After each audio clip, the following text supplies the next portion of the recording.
Hello my dear food lovers, welcome to quality eats. నా channel subscribe చేసుకొని నన్ను encourage చేస్తున్న మీ అందరికీ చాలా థ్యాంక్స్ అండి. మనమందరం చాలా ఇష్టంగా తినే ఇడ్లీ దోశలో వేసుకునే కొబ్బరి పచ్చడి చేసుకుందాం.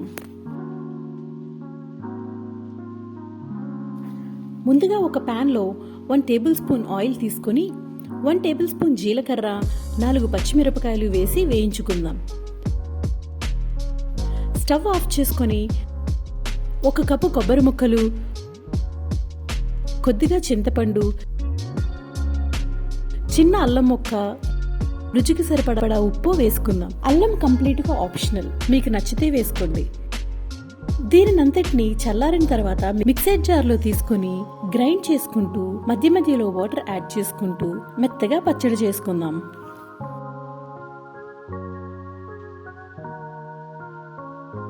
అదే ప్యాన్లో 1 table spoon oil, 1 table spoon ఆవాలు, 1 టేబుల్ స్పూన్ జీలకర్ర, 1 టేబుల్ స్పూన్ శనగపప్పు, కొద్దిగా కరివేపాకు, 1 ఎండుమిరపకాయ వేసి ఆవాలు చిటిపటలాడే వరకు వేయించుకుందాం. గ్రైండ్ చేసి పెట్టుకున్న చట్నీని సర్వింగ్ బౌల్లో తీసుకొని ఈ తాలింపు కూడా యాడ్ చేసుకుందాం. ఇంతే అండి, చాలా సింపుల్గా కోకోనట్ చట్నీ రెడీ.